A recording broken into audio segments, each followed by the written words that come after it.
Shalom, my friends. Welcome to this week's Word Study, where we're going to take another look at the great sign of Revelation 12, which is repeated in Isaiah 66, as well as in the book of Enoch, chapter 61 and 62. This is my 2017 Rapture Extra. Now, some of you may not consider the book of Enoch, that is Enoch, to be valid scripture, in which case you can just dismiss what I have to say from that. But I consider the book of Enoch, to be inspired by Elohim, as I consider all the books that were found in the Dead Sea Scroll discoveries.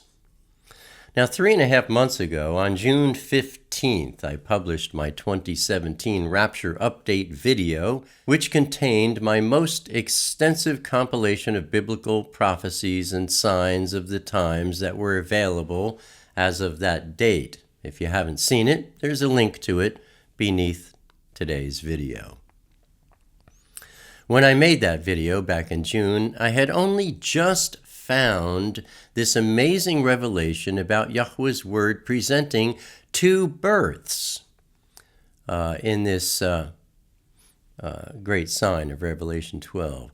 And I was just beginning to get a grip on delivering the details of it all. It's an amazing study, my friends, because the woman we see clothed with the sun, with the moon under her feet, and with a crown of 12 stars on her head, is a sign in the Shamayim, the heavens, that is prophesied to us not only in Revelation 12, but also very clearly in both Isaiah 66 and Enoch 61 and 62.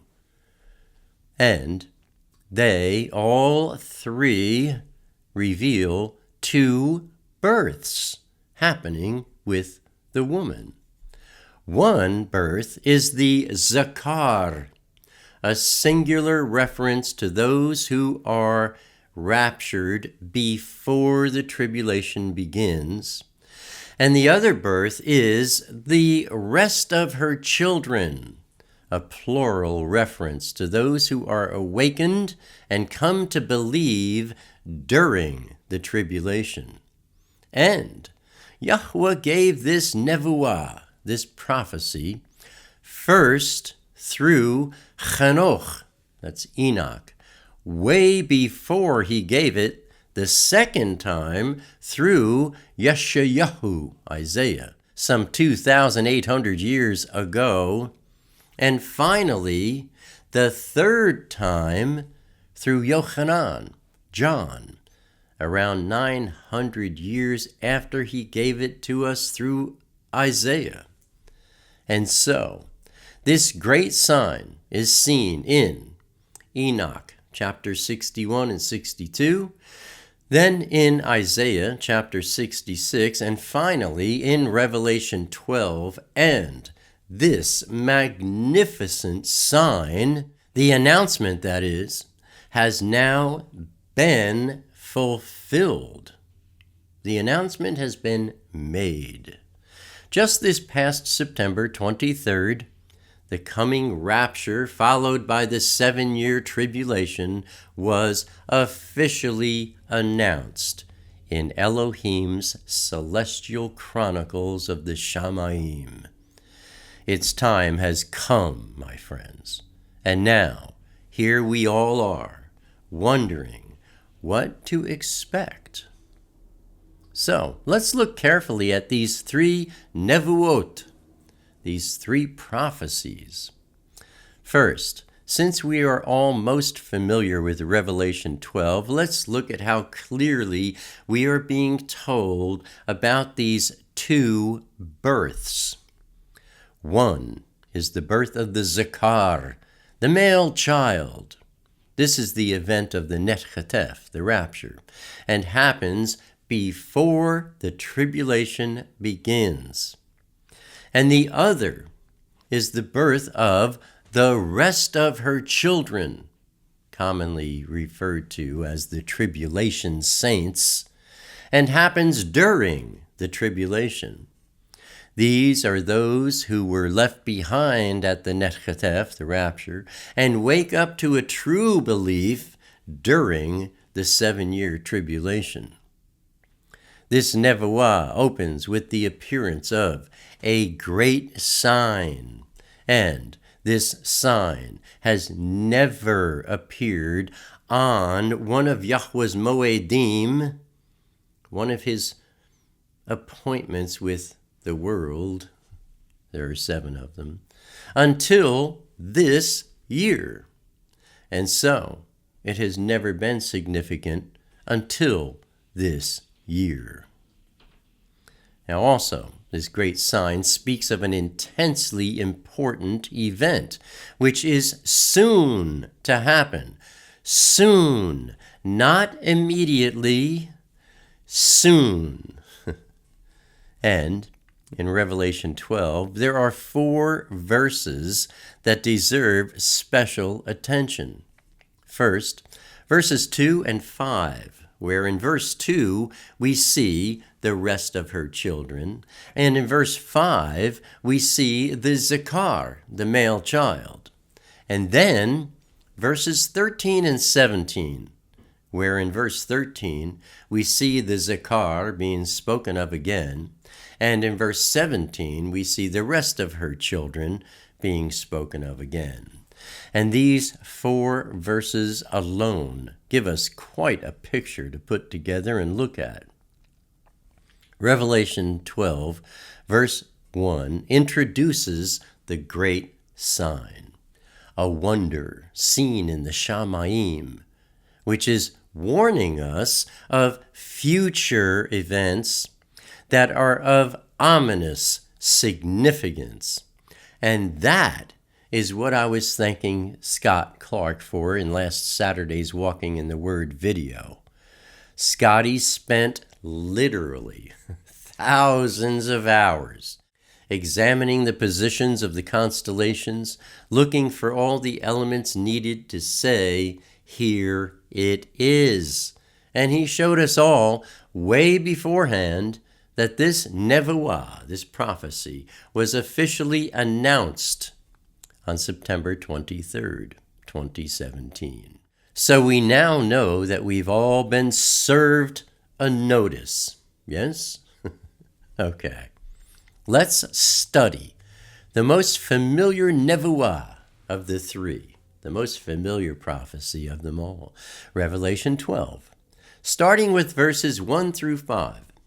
There appeared a great and wondrous sign in the Shamayim, the heavens, warning of future events that are of ominous significance. A woman clothed with the sun, with the moon under her feet, and a crown of 12 stars upon her head. And, being pregnant, she cried out in labor and in pain, as she was about to give birth. Note, we'll call this the second birth, and there we very clearly see that the woman is having labor pains before she delivers. That is, the tribulation has already started, and then she delivers what are to be clarified as the rest of her children. Then another ominous sign was seen in the Shamayim. Behold, a huge, fiery red dragon with 7 heads and 10 horns and 7 kingly crowns upon his heads. His tail swept across the sky and dragged down 1/3 of the stars and flung them to the earth.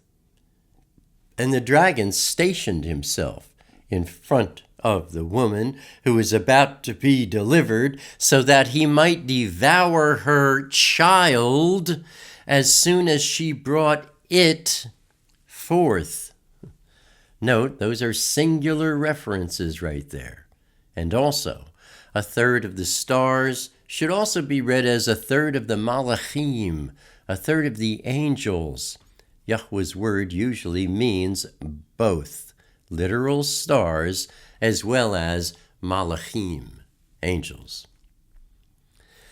And she brought forth a zakar, usually seen as a male child, one who is destined to rule all the nations with an iron staff. And her zakar was netchatef, raptured, caught up to Yahweh and to his throne. Note, we'll call this the first birth.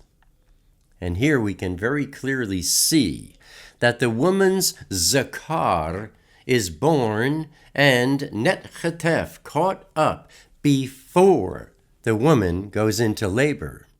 That is, before the tribulation begins. Now, let's skip ahead and look at verses 13 through 17. And when the dragon saw that he was cast down to the earth, he went in pursuit of the woman who had given birth, past tense, who had given birth to the zakar, the male child. But the woman was supplied with the 2 wings of a giant eagle, so that she might fly from the presence of the serpent into the wilderness, to the retreat, where she is to be kept safe and fed for a time, times, and half a time, that is 3½ years, or 1260 days.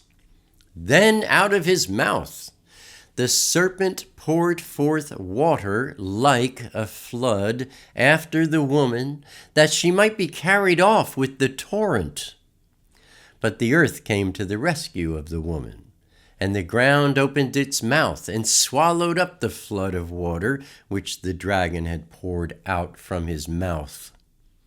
And so the dragon was enraged at the woman, and he went away to wage war on the rest of her children, plural, on those who obey Yahweh's commandments and who have the testimony of Yeshua HaMashiach, those who adhere to Yahweh's commands and who bear witness to Yeshua. Wow, what a fascinating picture. In verse 1, the stage is set. In verse 2, we see children, plural, being born after the tribulation begins. In verses 3 and 4, we see the fiery red dragon, Satan, situated in the interest of devouring, that is, forcibly appropriating and destroying her child and or her children. Here, the original language suggests that both are of interest to Satan. But in verse 5, we see the zakar, that's the singular male child, being born and netchatef, raptured, before the tribulation begins and is out of Satan's reach. Then, in verses 6 through 12, the woman, Israel, flees to the wilderness where she's protected by Yahweh for 3½ years. War breaks out in the Shamayim, the heavens, where Michael, Michael, and his malachim, his angels, defeat the fiery red dragon, Satan, and his minions by means of the blood of the Lamb of Yahweh and by the word of their testimony, and casts them all to the earth. And verse 12 delivers a proclamation of joy to those in the Shamayim, and a great warning of woe to the inhabitants of the earth. Then, in verse 13, we see that Hashatan, Satan, the fiery red dragon, goes after Israel, the woman, and that the Zakar is now past tense. The Nechatef, the rapture, has already happened. And in verses 14 through 16, we see Israel is given protection in the wilderness for 3.5 years. Satan tries some things but fails. And finally, in verse 17, we see Hashatan, Satan, going after the rest of her children. The rest of her children are those we always refer to as the tribulation saints. That is, those who become believers, and those who truly firm up their belief after the Nechatef, after the rapture has occurred, and during the 7-year tribulation. Now, if all that isn't clear enough, Yahweh had already given us this nevuah through Enoch, who knows how many thousands of years ago, with an equally precise, descriptive, and exciting picture. In Enoch, chapter 61, verses 7 through 13, we see, among some other very exciting things, that the Kodeshim, that is, all those who love the things of Elohim instead of loving the things of the world, have been taken in the Nechatef, the rapture, and are already in the Shamayim. And that is followed by chapter 62, where we look at verses 4 and 5, which is speaking of all those who love the things of the world instead of loving the things of Elohim. And we read, "Then pain will come upon them as a woman in travail, when her child enters the mouth of the womb, and she has pain in bringing forth. And one portion of them will look on the other, and they will tremble. They will be sad-faced, and pain will seize them when they see the Bane of Adam, Yeshua, sitting on the throne of his esteem. When one portion of her children will look on the other and be terrified, I see that as the rest of her children will look upon the Zakar, and they will tremble with the terrible realization of what they missed by missing out on being taken in the Nechatef. And, same as Revelation 12, the woman has 2 types of children being born. One birth is of the Zakar, those who already have Yahweh's mark on them, who are born before the tribulation, taken to the Shamayim. And the other is of those who were attached to the things of the world, wound up being left behind at the Nechatef, the rapture, and then waking up and making Elohim number 1 on a list of 1 during the tribulation. And finally, when we look at Yeshayahu, Isaiah, chapter 66, verses 7 and 8, we see these 2 births again. In verse 7, we see the Zakar, the male child. And in verse 8, we see the rest of her children. In verse 7, we read, "Before she travailed, she gave birth. Before her pain came upon her, she was delivered of a Zakar." Strong's number H2145. A male child is often the interpretation of Zakar in English.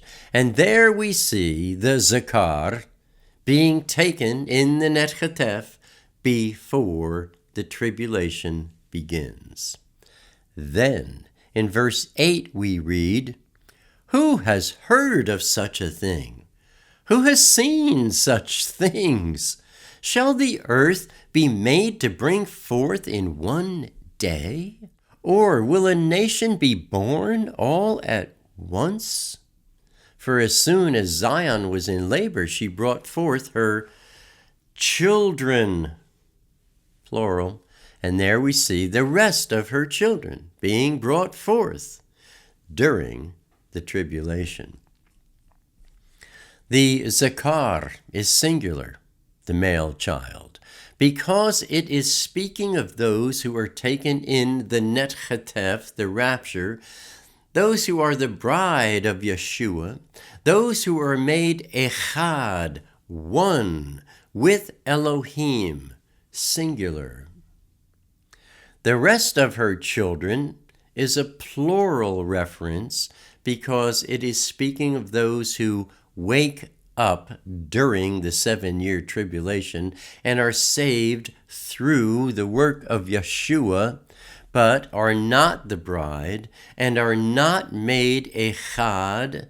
They're not made one with Elohim. And that is the realization that causes them to feel a great and painful sadness, seeing what they missed out on when they look upon the Kodeshim in the Shamayim next to Yeshua sitting on the throne of his esteem. Note, in the original Aramaic Hebrew, the father's word seen in English as male child is zakar. Zakar is literally a remembering of those whose names have been written in the book of Zakar, as seen in Malachi chapter 3, verse 16.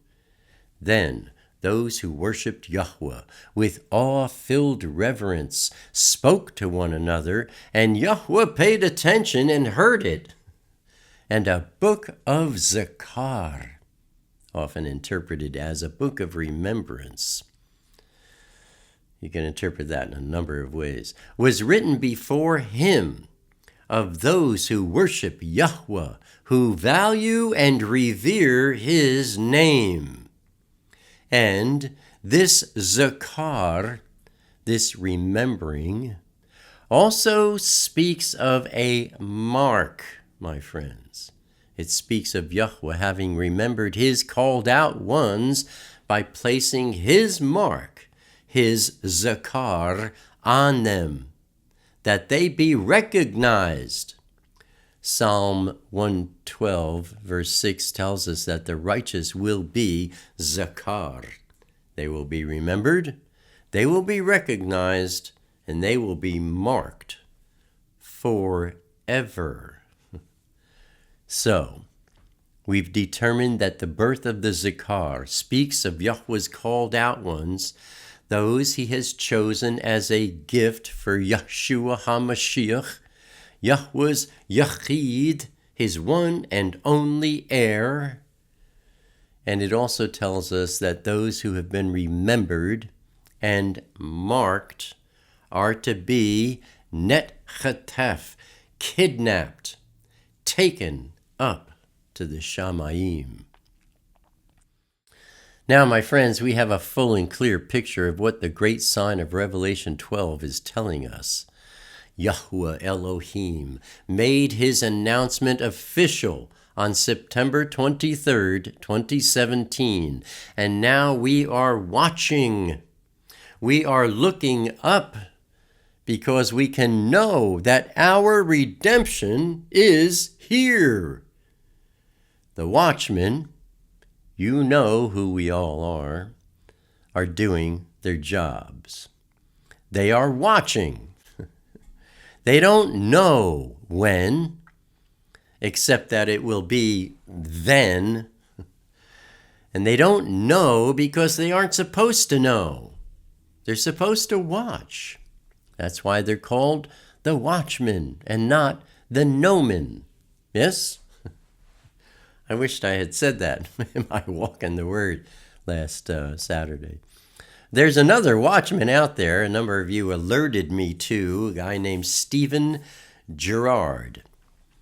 And Stephen explains why October 20th is, according to his understanding, the proper date for Yom Zakar, the Feast of Trumpets. Now, I'm putting this out there because we have another watchman saying, well, look, there's this. And he has some very solid information. But, I don't know. Whenever somebody says a date and he's saying October 20th, I just think they're always going to be wrong, because Yahweh is always going to make it plain and clear to everyone that he is the Nomen. Everybody else are just watchmen. I'll have a link for you to click if you want to watch his video. It's good information. It's an hour long because it requires some explaining of the Jewish rules about properly determining Yahweh's Moedim, the timing. It's worth your time. I think he's got something worth considering. Matith Yahu, chapter 24, verse 42, we see, watch therefore, because you don't know nothing. That's paraphrased. You don't know the hour. Matthew 25:13, watch therefore, because you don't know nothing, the day or the hour. Mark chapter 13, verse 33, watch and pray, because you don't know nothing. You don't know when the time is. Mark chapter 13, verse 35, watch therefore, because you don't know nothing. You didn't know that was in the Word? Paraphrase. It says, watch therefore, because you don't know when the Adon comes. He told us himself, I will come at an hour when you do not expect. Some people say, oh, he's just talking to the Jews there. Well, the Jews aren't expecting him, so I don't know. My point is, remember to watch. And that's what we're doing. Why? Because we don't know when. We are watchmen. We are not nomen. And that's our study for this week, my friends. As always, I hope and I pray that these studies are a constant and continual berakah to you and yours. I hope this outline, 3 separate prophecies, first with Enoch, then with Isaiah, and finally with John in Revelation. This is an important sign. Somebody said, what? It's the season of the rapture. I like that term. Anyway, Abba willing, I'll see you all here again next week. Until then, shalom, chavarim.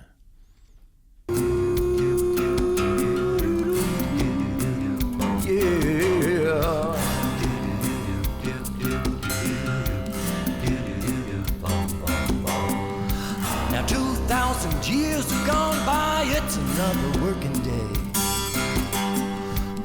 Some would rather let it lie, but the question still remains.